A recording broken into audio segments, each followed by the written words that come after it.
book of Numbers, chapter 12. Book of Numbers, chapter 12, verse 1. Book of Numbers, chapter 12, and verse 1.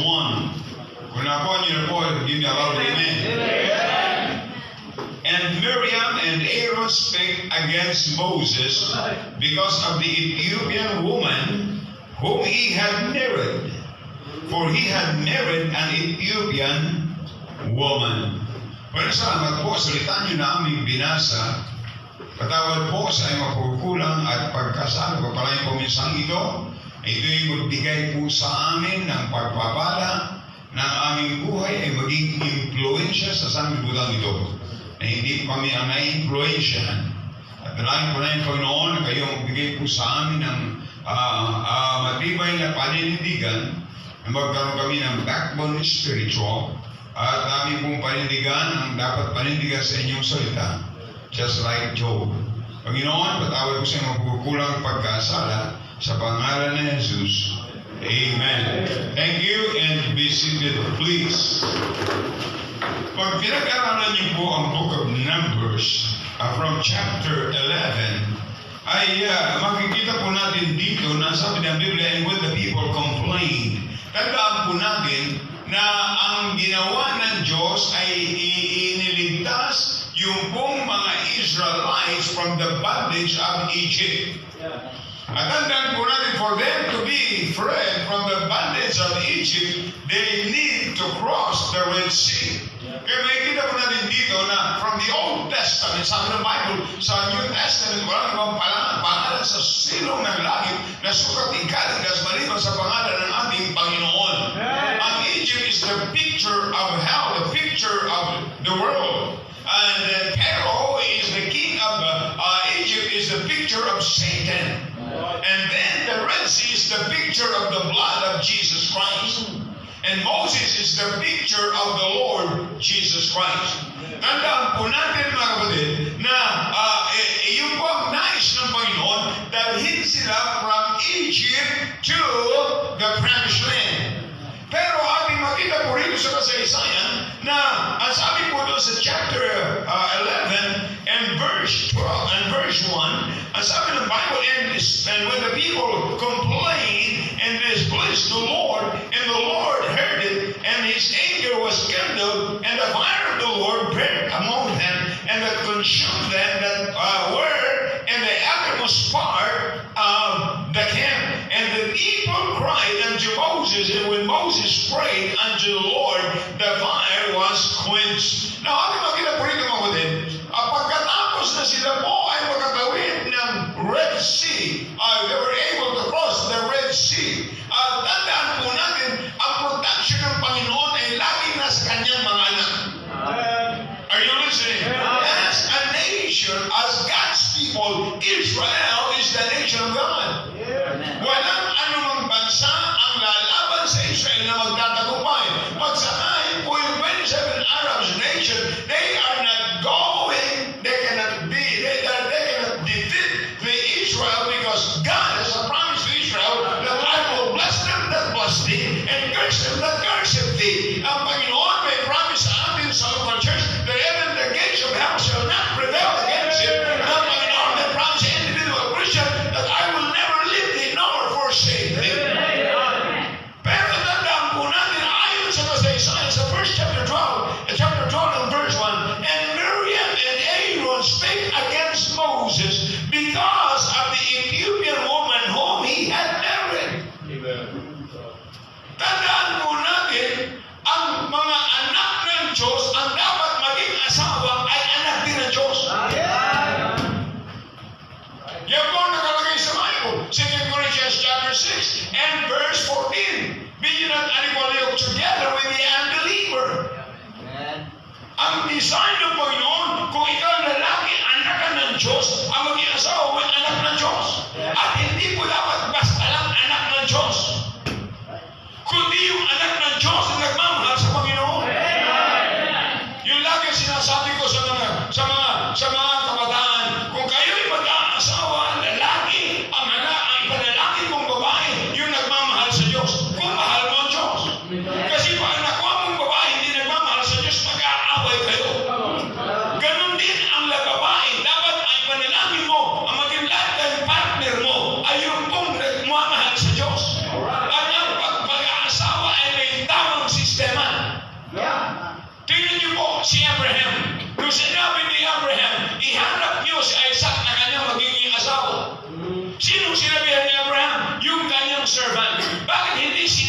sinama kay Isaac, maghanap ka na lang ng asawa mo. Hindi ito sinabi. Sinabi ni Abraham sa kanyang servant. Bakit kaya sinabi sa kanyang servant? Sapagkat yung servant ang hahanapin niya na maging asawa ni Isaac ay yung gusto ni Abraham.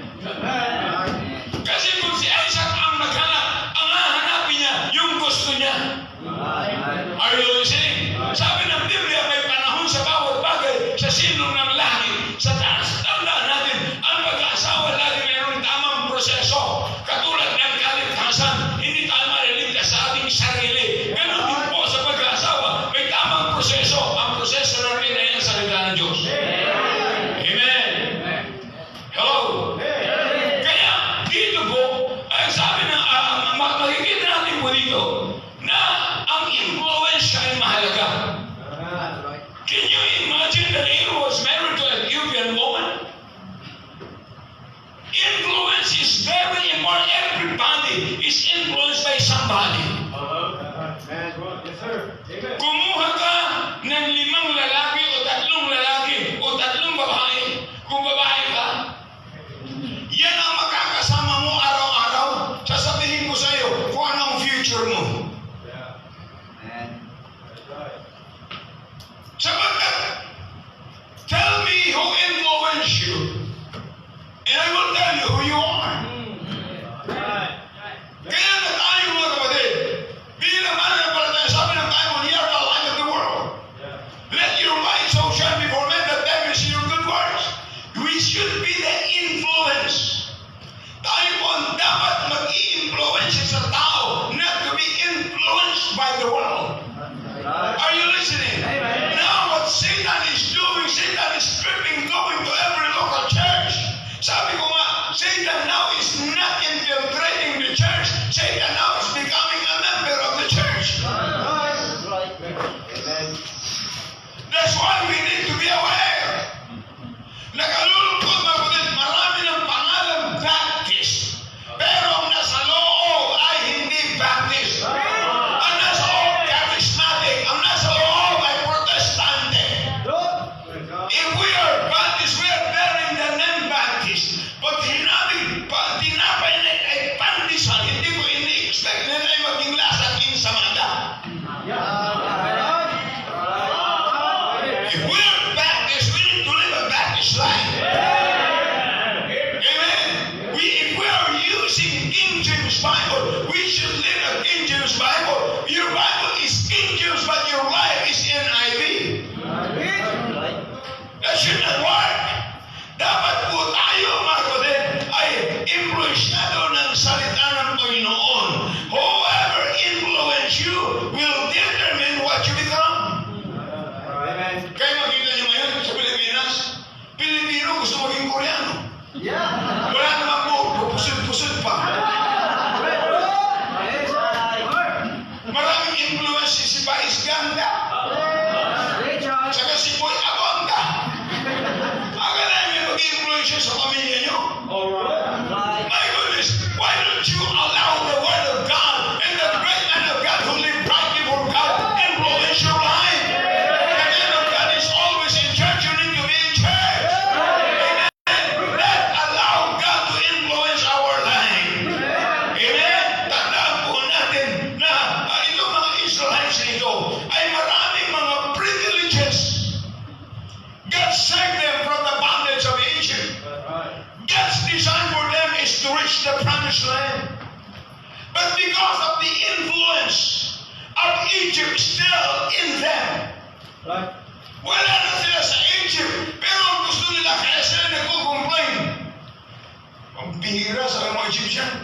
Naalaala namin yung cucumber, yung onions, yung tuna, yung... ang hinahanap nila, yung iniwanan nila. Hindi nila hinahanap yung dapat nila matagpuan na ipoprovide ng Panginoon. They're not looking forward after the promised land. They're looking backward for what they experienced in Egypt. Tandaan natin, in Egypt you are unsaved. Now you are going to the promised land because you are one of God's people. Ngayon po umaga na sa kong daring mensahe, Sapagat dapat tayo may influence sa salita ng Panginoon. The destructive influences. Makita nyo, kayo mga Kristiyano, aktibo dito sa Taiwan. Backslider, pag-uwi sa Pilipinas. Makita mo, choir member dito. Pag nauwi ka ng Pilipinas, ano ka? Nasaan ka? Nasa church. Pag nasa Taiwan, nasa church. Pag sa Pilipinas, nasa malls. Inuubos yung inipon sa loob ng 3 taon. Na hindi niya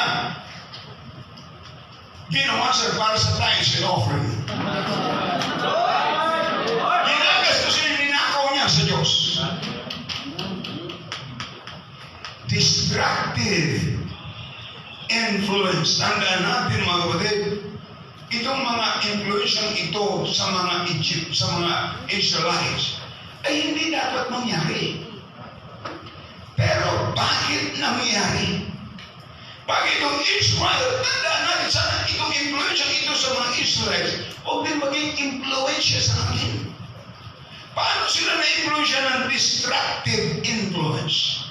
Number 1, first destructive influence that you must watch to the Israelites is uttermost influences. Sabi ng Bible sa verse 1 ng chapter 11, ay ganito po, and when the people complained, and it displeased the Lord, and the Lord heard it, and his anger was kindled, and the fire of the Lord burned among them, and consumed that they were in the uttermost part of the camp. They live on the borderline. Should not be. Tandaan, ang design ng Panginoon ay nandun po yung tabernacle sa gitna. Wala po sa borderline. Pag sa borderline, that is very close to step in. You should stay away from the borderline. Kaya marami mga kababaihan nakakapagsuot ng miniskirt sapagkat kayo nang magsuot ng damit ay hindi lang pa sa tuhod, kundi sa tapat ng tuhod na pag umupo ka, wala na, lampas na, punta na sa itaas ng tuhod. Borderline. Are you listening? Sila doon ay nakatira. Ang nag-influensya ay yung napakalayo. Bago din, pag ang nag-influensya ay malayo sa Diyos, ilalayo ka niya. Kaya hanapin mong kaibigan yung malapit sa Diyos. Hanapin mong kaibigan yung nagbabasa ng Bible, yung active sa simbahan, yung alam mong faithful sa Panginoon. Amen? Sabihin mo kung sino nag-influensya sa'yo. Can God expect Nehemiah and Aaron to say something against Moses? Can you imagine that? Alam niyo ko ulit, pag ang Diablo wala nang makuhang gagamitin sa labas, sa loob yan pupunta. Alam niyo ba itong mga bank robbers? Hindi naman yung basta-basta nakapasok. Ang hirap kumplito ng CCTV. Pero bakit naman nakapasok? Kasi may connection sa loob. Eh kaya nga po ikipatulog-tulog sa simbahan, wala kang naiintindihan tapos na mensahe. May connection ka. And listen to this, if you do something underground without the knowledge of the pastor, the preacher, connected ka. Alam niyo ba mga kapatid, sa batas natin sa Pilipinas, yung pong nagbinta ng ninakawan at bumili ng ninakawan, parehas yan. Kaya yung mga cellphone na ang brand ay GSM, galing sa magnanakaw.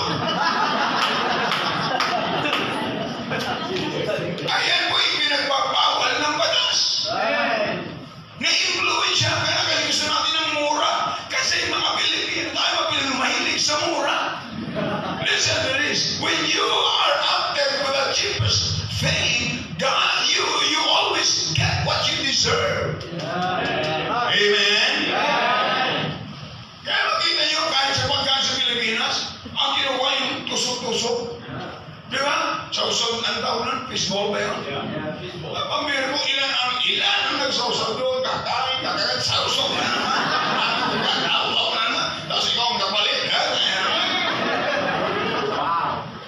Paano kang pagkatulik ko, na pumasok ka doon simbahan ng katuliko, na kahit walang tubig, may sausawan doon. Kahit walang tubig, sausaw ka ng sausaw. Oh. Ay, pag may tubig, sinong nakakatiyak na yung holy water? Wala namang holy water sa Bible. We have the holy word of God. There's holy water.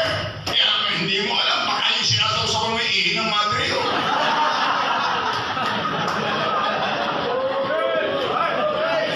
See? Tandaan natin mo, don't dwell in a borderline. Kaya mo, when you come to church, huwag kang magsakali. Di pa naman, okay pa naman. Punta ako. Mamaya na traffic ka. Late! Can you allow yourself to be late in the house of God? You need to be there on time. Amen! Eh, lalo yung mga babae, pagdating sa simbahan, hindi naman agad talaga Bible ang kinukuha nila eh. Ano? Salamin. Kahit nagkakantaan na, on the first verse now.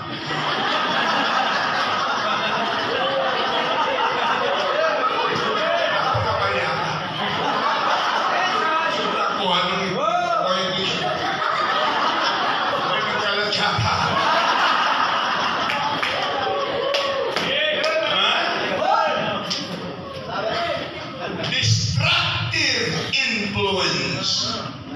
Kasi sinasabi ko sa mga magulang, yung heritage natin sa ating mga anak ay napakahalaga. Yung influensya natin. Sabi na iba sa Amerika, I met your son. He looks like you. I said, he got everything from me and nothing left.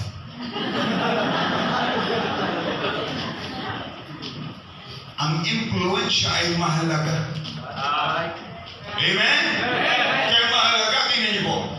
Minsan pumunta kami ng yung mga Bible student, dinala ko sa Bethany Baptist Church kasi magsasalita doon si Mike Wills. Ay nung dinala ko doon, hindi mo nila alam, kami galing sa CBBC. Lahat ay naka-long sleeve na puti, lahat ay maayos ang gupit. Sabi, kilawrena kayo, ano? Sabi, ano po ang Lorena? Yung pogi, yung mas guwapo. Sabi nila, pares naman yun ah. Bawi. Hindi ako nang alatagi sa pulpero. So, destructive influence, you must watch, it's from the uttermost. It's an uttermost influence. Alam nyo, nakakalungkot sa simbahan. Kayo pasalamat kayo. Yung pagiging miyembro ng outreach dito, it's not your right. It is your privilege. Habang kumakanta yung mga kapatiran, sabi ni Pastor, ano yan? Yung uniform nila, sila ang bumibili. Ay, siyempre, naman bigyan ko ba? Hindi ko ako magsusuot. Sila magsusuot, sila bibili. Pag hindi mo yung pinag-uniform, baka ibang isuot niyan. Pag nagsuot siya ng mga sleeveless, pabira. Malaki pa ang braso, pinapakyaw. Matay tayo dyan. Kaya nga, when we come to church, show that you are influenced by the Word of God. Tingnan nyo, dati-dati hindi mo tayo marunong salita ng Diyos. But now, you know the 66 books. Di ba? Maraming mga Kristiyano, tagal-tagal na hindi pa alam ng 66 books. Sabi ng pastor, buksan niyo po sa Book of Lamentation. Meron ba rin? Hinahanap, hindi makita, umiyak na, yun ang lamentation. Pagkatapos sabi ng pastor, open your Bible in the book of Malachi. Kakakaan sa mga. Pwede ba sa iba na lang?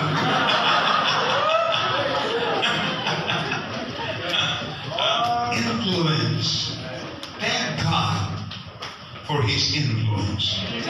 The influence of the Word of God is great. Number two,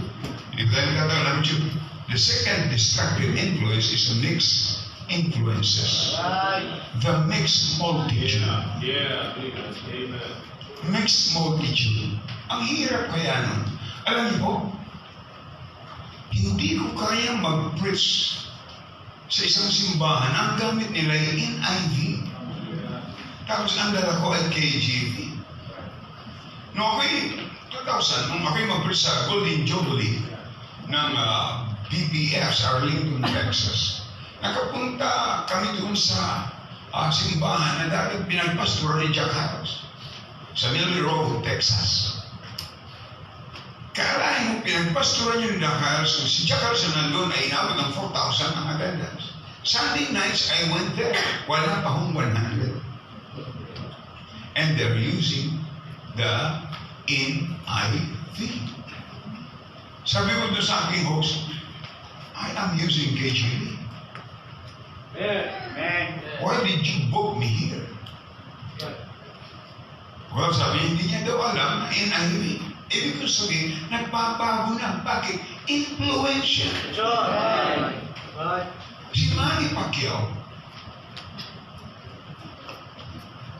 memorize ang mga maraming memorize ang mga verses. Sabi niya, pag ako pastor nagbabasa, hindi ko lang binabasa, minimemorize ko pa. Kaya lang, NIV. Ang laki ng difference ng NIV. Yung John 1:12 lang, kita mo na eh. God give you power to become the sons of God. Sa NIV, God give you right. Hindi tayo binigyan ng right. We have no right. If we have a right, it means that we have a power.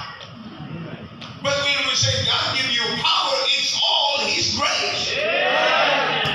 That's why Ephesians 2:8, for by grace you are saved through faith, and that not of yourself is the gift of God.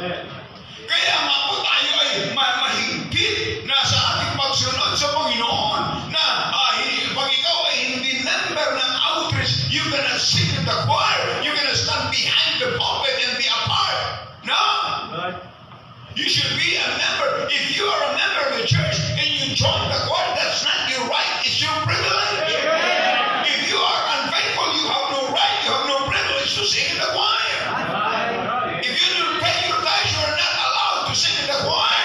If you are involved in soul winning, you are not allowed to sing in the choir. How can you sing, send the light, but you don't carry the light? Give what you can, and the Lord will give you more. If you are not giving, hey, you need to sit down and listen and learn to give and give the portion that belongs to God. Amen? Kaya hindi tayo po sumasali sa ecumenical movement. Sabihin, kayo pala ay parang protestante. No. Ang Baptist, hindi kami protestante.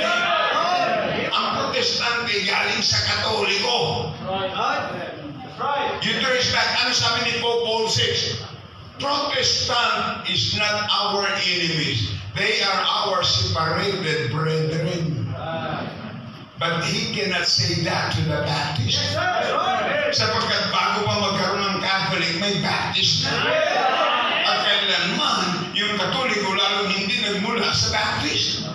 We are Baptist from the beginning and forever. You use the trail of blood and you will know the origin and you can trace it back to the Lord Jesus Christ. Amen. The first Baptist was beheaded, the second Baptist was crucified. Jesus is a Baptist. Pag ang simbahan, pag ang pastor hindi nakapag-preach na simbahan na kinain ng Panginoon ay Baptist, he is not a Baptist. Amen. But we don't preach that you join the Baptist church for you to go to heaven. No Baptist church will take you to heaven, but the Baptist church will point you to Jesus Christ, that He is the Lamb of God which taketh away the sins of the world. Are you listening? Distracted influence. Tanong, anong klase kang influensya? Yes. Sa loob ninyo. Nakakalungkot naman yun. Dati-dati, dalawang Biblia. Ngayon, San Miguel ka. Ha? Sa bahay nila. Sabi ni Eni Garillo. Pero merong ashtray. At sa ibabaw ng ashtray, may nakalagay, no smoking, please. Ha? Destructive influence. It's a mixed influences. Kaya nga po, alam niyo, merong singer na nabaptize sa San Pedro, pero bihirang kumain. Ngayon, may kaibigan sa San Pedro, galing kumanta. Si Velasco, ang pangalan? Siya yung magaling na talagang she's a professional singer. Wow. Tapos sabi, Pastor, pakantahin natin ngayon si, I think, Judith Velasco. Sabi ko, gusto ko, kaya may program na tayo. Mas gusto ko pang pakantahin si Pastor Will kaysa kanya.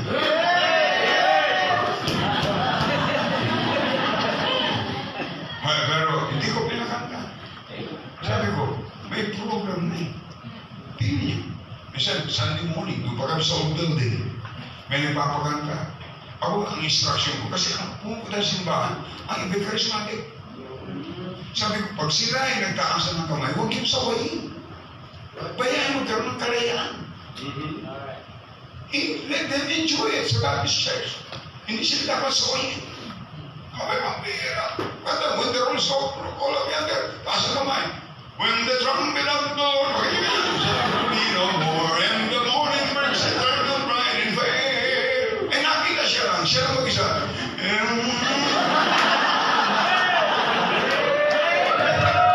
Hindi totoo. Kung totoo, kahit na ikaw lang mag-isa, gagawin mo. Amen? Kasi they are motivated by emotion. Sabi ko nga, Pentecostals and charismatic song can touch the feet but not the heart. It shouldn't touch our heart. Amen? So mixed influences. Number 3. The third destructive influence is critical influences. Binasa po natin sa verse, and Miriam and Aaron spake against Moses because of the Ethiopian woman whom he had married. Tandaan po natin mabuti, yung jealousy.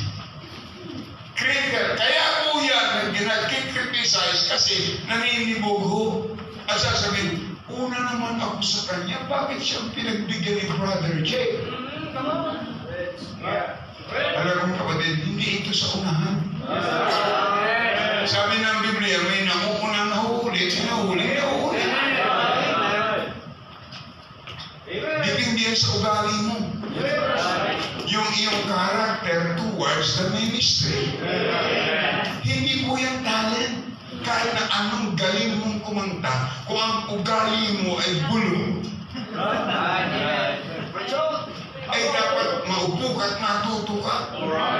Naninibog ko, hindi dapat tayo manibog ko. Sabagat ang paninibog ko ay kasalanan.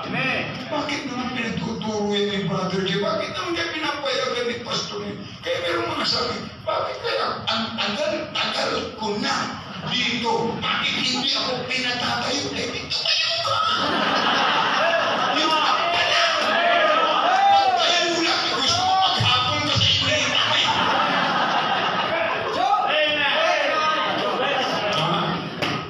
Yun lang! Bakit kaya hindi ako pinatatayo? Sabi ko, anong ginagawa mo?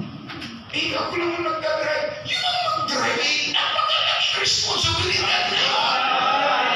Pagtayo at pagdala ng mensahe o ng Bible study, ay tandaan mo, paminsan-minsan lang yan. Pero yung mag-sumit ng araw-araw, pwede yan. Alam niyo, maraming mga taong napaka-critics. Parang mga Pariseo, they criticize Jesus. Bakit si Kristo pumunta sa bahay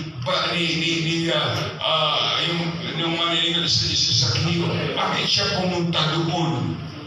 Noong ang Panginoon nagpagaling ng marami, sabi ng mga Pariseo, wala pa kaming nakitang ganyan doon sa Israel. They criticize Jesus. Alam niyo, pag kayo laging criticize, you have a critical spirit. Amen? Jealousy. Yung pong inggit at saka paninibugo, mag-first cousin yan. See? Huwag kang mainggit. Ako'y natutuwa pag ang isang Kristiyano, kailangan bago pa lang, ang aktibong-aktibo. Ang nakalulungkot lang, isang buwan na aktibo, 3 months na inactive, hindi maganda. Dapat yung patayuin sa initan. See? Huwag kang mainggit sa iba. O bakit siya? Lagi siyang kasama ni preacher. Siyempre, kung gusto mo sumama, makikusap ka. Richard, di ba ako sumama rin sa inyo? Usama ka. Bakit? Wala lang pala dyan. Alam nyo, hindi lahat ay pwedeng maging preacher. Hindi lahat ay pwedeng maging pastor. Pero kung ikaw ay maging anino ng pastor, ay malaking bagay na yun. Kaya lahat ng mga preachers dito sa outreach, they are the extension hand of the pastor. Amen. Sapagkat ang officer ng church is the pastor. Yan po ang leader na inilagay ng Panginoon. O ang presidente na inilagay ng Panginoon sa bansa or king. At ang asawang lalaki, ang head ng pamilya, ang pastor na inilagay ng Diyos sa iglesia para siyang maging leader. Amen. Kaya huwag po tayong mainggit. See, ang ganda naman ng damit mo. Thank you. Pero may kasama yung teacher. Paano ko nagkaroon ng ganyan? Ha? Sabi ko, Pastor, bakit hindi kayo tumatanda? Sabi ko, kahit hindi ako tumatanda, talagang ganito yan. Sabi sa akin, kayo ba'y nagkukulay ng buhok? Wala ka nang pakialam doon. Ako biblika lagi sa Bible. For me to live is Christ and to die is gain. Kaya dinaday ko yan. Amen. Mas maganda na mayroong kinukulayan kaysa walang-wala talaga.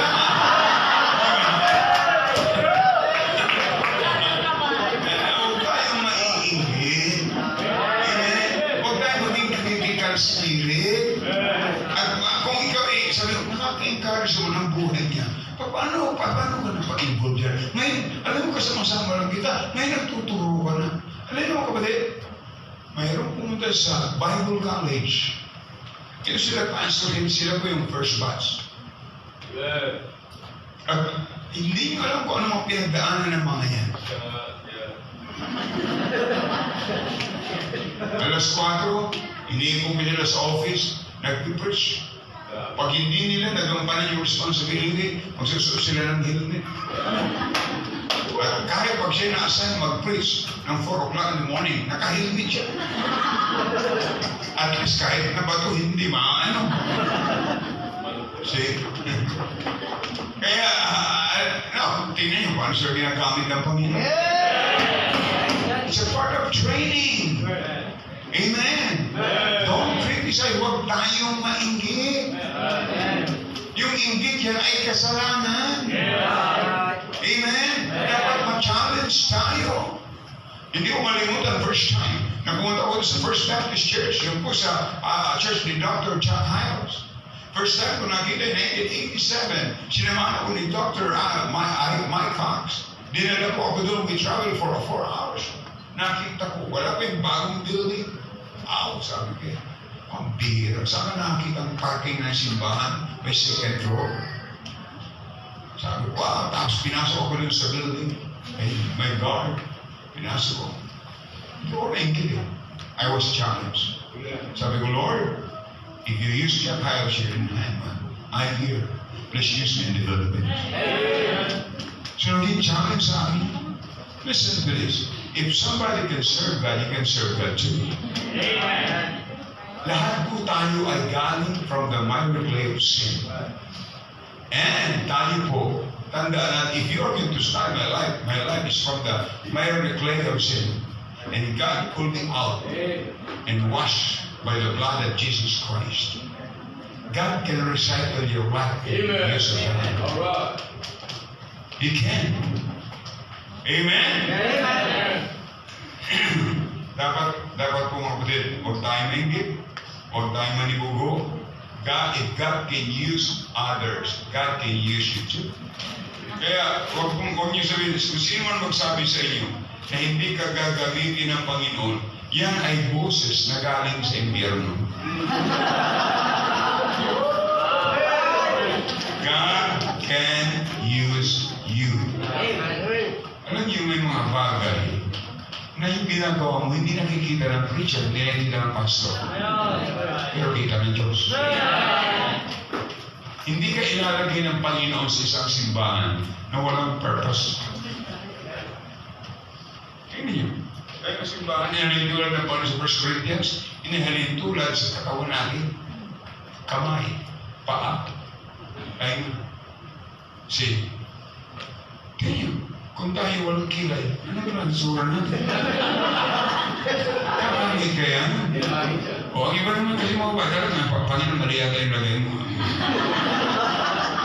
Naglalagay, nagpapatato dito sa itaas. Tapos tumubo naman yun dito. Parang pinagdaanan ng jet piper. He knows kung ano yung dapat gawin. Amen? Huwag natin kaingitan yan. And then the last one, destructive influence is faithless. Walang pananampalataya. Tandaan po natin, sabi po doon sa, alam niyo, pag pinag-aralan sa book of Numbers, chapter 13, you still remember yung 10 spies na inutusan ni Moses? Na tingnan nyo, go there and look. Alam niyo, pagbalik, nagbigay ng report. Anong report nila? We cannot do it, we cannot do it. Nandun yung mga Anakins, mga giants. Hindi natin kayang pasukin yan. Ang nakita nila yung mga giants. Eh, wala tayong laban sa giants. Pero ganyan yung report ni Joshua ay iba. Anong report nila? Nakita nila ano? Grapes at saka milk. Baptist kasi yun. Grabe grapes sa Israel. Ang grapes sa Israel ay ang lalaki. 1995, God was able to allow us to visit Israel. 1 kilong grapes ay $1. Ang lalaki. Yun ang nakita nila Joshua. See? Yun ang nakita nila. Ang nakita nila yung blessing. Pag napasok natin yan, we'll enjoy the blessing. Ang nakita ng sampo, ay negative, destructive yun, faithless. How are we going to get into the promised land? Trust the word of God. How can we have a victory? How can we have a victorious Christian life? How can we be a soul winner? How can we be faithful to the Lord? You need to trust God. You need to do it by faith. You need to learn to step out by faith. Faith is what? Faith is trusting God. Faith is taking God at His word. Alam niyo, magsimula ng gawain dito. Simula sa ilalim ng Bongabilia, doon sa Taichung, sa Kaohsiung. Now, tingnan niyo, we have 9 outreaches. And we can have more. Walang pinangako si Brother Jay sa mga preachers. Wala tayong pinangako sa sino mga preachers. But we have the promise of God. Sabi ng Bible, ask and it shall be given unto you. Seek and ye shall find.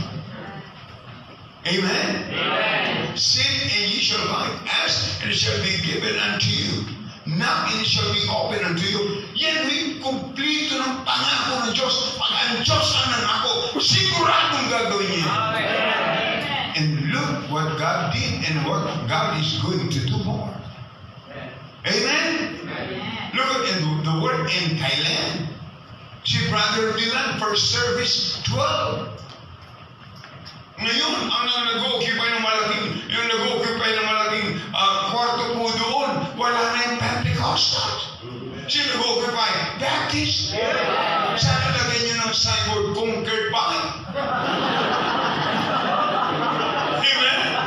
Pero, sinong gumamit yung miss hall nila, yung kinakainan, yung miss hall ng mga nagtutuloy doon sa Bangkok Christian Guest House. restaurant, malaki pakisa rito. Sino nag-occupy nun? CBBC. Hindi na-occupy ng Pentecostal. It started with 12. Jesus started with 12. Judas pa yung isa. Alam mo yan? Nung magsimula kami doon sa Singapore, doon lang kami sa gazebo. Sa ibaba, sa gazebo. 26 of us. Andun. Hindi mo din maglakas ng kantahan. Pagkatapos, isang linggo lang doon. Sumunod doon na sa flat ng isang member. Dinala nun, hindi pwede maglakasan. Kasi ang kapitbahay niya ay Muslim. Pagka yan ay naingayan, magro tawag sa police, report, bilang mo si Brother Joe. Kaya kantahan, when the ground is but look at now. Orchard, second floor. Orchard Hotel. Amen! O, dinigil sa Dubai, si Brother Marco. Nag-start, ano yun, bawal ang mag-witness doon, bawal ang Bible. Pero parang nagsusunwining, pag nakita mo kang Pilipino, sasabayan. May passport, kabayan, pag lumingon, Pilipino. Pagkatapos, pag mag-drawing, magtatanong, dito ba nakatira si Brother Jay Severino? Pag siya, ay wala po siya, Pilipino ka pala. Tapos, ganun ang sistema doon. Pero ngayon, according to the report, open na ngayon ang Dubai. Dati yung ating gawain doon underground, pero nasa 10th floor. Kalahin mo yan. Kaya it's all by faith. Ministry must be run by faith. When God told Abraham, get out from thy kindred, get out from thy country, get out from thy father's house. And I'm going to show you where you're going to go. Sinunod. Ay, nung paalis na si Abraham, dumating yung tatay niya, Abraham. Ang hanap buhay nila, gumawa ng mga ribulto. Ay, pagdating ng tatay niya, Abraham, putol-putol yung mata, kamay, at yung tainga, wala. Sabi ng tatay niya, ano nangyari dyan? Sabi niya, Abraham, ewan ko, nag-away-away tayo.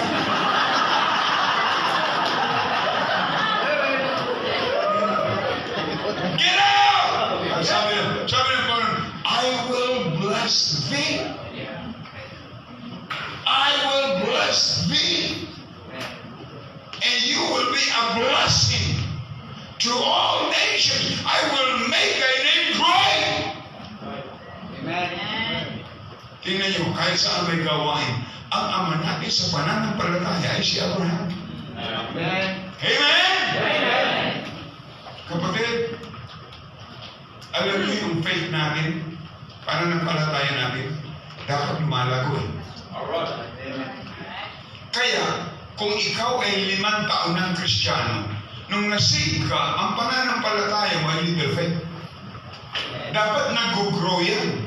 From no faith to little faith to the big faith, and from big faith to the great faith. Dapat ganun. Kaya, dapat yung value mo, nung first time, nung first day you got saved, kung 5 taon ka na, dapat yung halaga mo ngayon ay mas mataas. Don't allow destructive influence in your life. Be a great blessing to others. Why we are here? Because we want to learn more. We want to know more. So we could apply it in our lives and be a blessing to others. Make me a blessing. Dapat yun po lagi ang ating nasa puso. Make me a blessing. The reason that God blessed Abraham, for him to be a blessing to others. I will make thy name great, and I will make you a great nation, and be a blessing to other nations. Now look out. Look, you need to look at how many nations na mayroong influence because Abraham obeyed. He was not influenced by anything in this world, but he was influenced by God. Tayo mo sa God, please. Tell me who influence your life, and I will tell your future. Ngayong umaga, we need to make decision. Kailangan natin kumuha ng decision. Allow God to influence you. I need a great influence of the Word of God. I need a great influence of the people who love the Lord. Ngayong umaga, simula pa kanina, kahapon, what a great messages you heard. Ngayong umaga, lumapit ka sa Panginoon, Lord, thank you sa influence ng inyong salita sa aking buhay. Would you come and kneel down and talk to God?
Dakilan namin Diyos, hindi po matapos-tapos ang aming pong pasasalamat.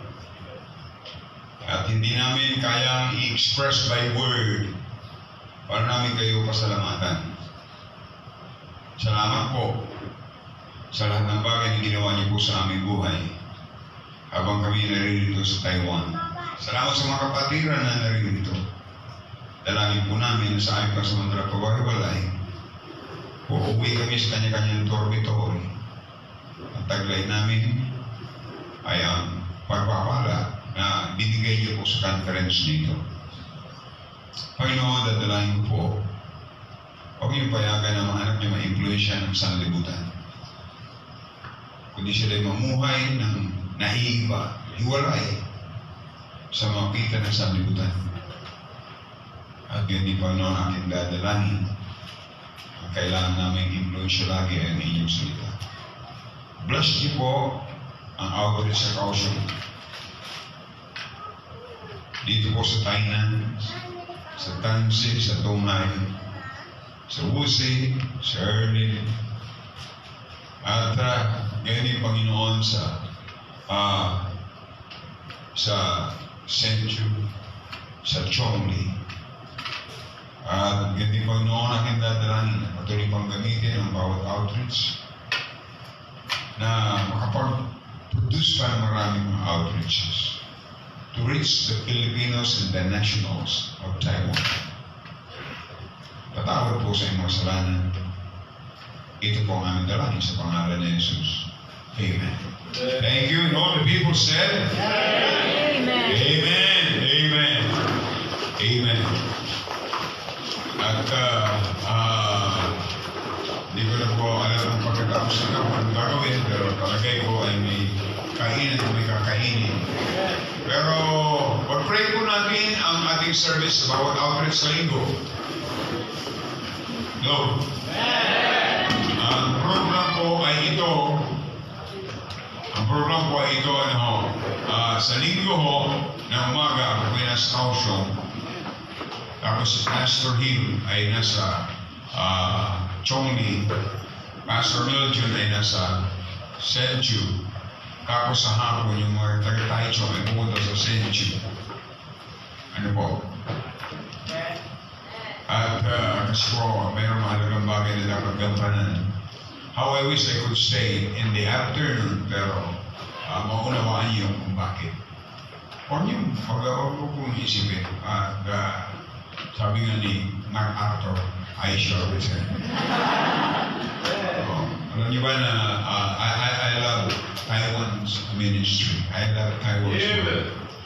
Ako yung nakakatuwa sapagkat sa tuwing pumunta rito ay mayroong naliligtas, mayroong bautismuhan, Praise the Lord. Gawin natin yung dapat gawin. At yun din ginagawa namin doon sa Pilipinas ang dapat gawin. Si Pastor Hill po ay bahagi ako ng imbita dito kasi busy po yun. Meron silang special Sunday, this coming Sunday, pero iniwanan niya alang sa gawain po dito. Si Sir Pastor Melchior ay iniwanan niya po yung gawain doon sa Las Piñas sa linggo, kaya yung misis niya ang mag-preach. Ako. Pero sa San Pedro naman ho, ay sa umaga may dalawang service per service na sa yung dalawang preacher natin doon. And then sa hapon ay mayroong pastor na mag-preach po doon. Kaya yung pumunta po lang dito ay kaya sabi ko, kung crowd lamang ang gusto namin, ay hindi ako nialis doon. Pero ang Diyos ang naglagay sa aming puso para sa inyo, mga kapatid. Kaya kami ay naririto. Kaya mag-pray po natin na patuloy ng Panginoon ay alam niyo ang gusto kong maging programa dito, pagkapag-train pa ng maraming mga kalalakihan at na magagamit sa gawain ng Panginoon. Actually, kare-receive ko lang ng text ni Ma'am Del kasi ngayon po ay Teacher's Day sa Academy. Sabi niya, sayang, wala ka. Ganda-ganda ng presentation ng mga estudyante at cooperation ng mga alumni. Yung hinahanda nila ay napakaganda. Sinagot ko, sayang din wala ka dito. Ganda-ganda ng conference nila. Kaya, pareha sayang. Pero kagawain pa na wala ka sayang. Amen? Okay, sinong Brother Jay ko ba? O si Brother Joy? Jay and Joy. Wow! Praise the Lord. Binata pa ko to. Amen. Amen. At salamat po sa mensahe. So tayo po ay tumimila please at tayo po umawit sa To God be the glory. Amen. Awit po ng page 15. At closing prayer po ni Richard Almo. To God be the glory. Awit po ang page 15. Awit po ang 1 and last verse.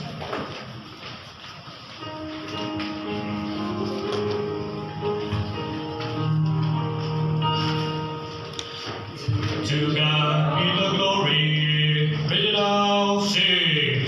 To God be the glory. Great things He hath done. So lovely the world that He gave us His Son, who yielded His life an atonement for sin, and opened the life gate that all may go in. Praise the Lord, praise the Lord. Let the earth hear His voice. Praise the Lord, praise the Lord. Let the people rejoice. Oh, come to the Father through Jesus the Son, and give Him the glory. Great things He hath done. Great things He hath taught us. Great things He hath done. And great our rejoicing through Jesus the Son. But nearer and higher and greater will be our wonder, our transport when Jesus we sing. Praise the Lord, praise the Lord. Let the earth hear His voice. Praise the Lord, praise the Lord. Let the people rejoice. Oh, come to the Father through Jesus the Son, and give Him the glory. Great things He hath done. Amen. Maraming salamat po. At tawagin po natin si Richard Almo para sa closing prayer.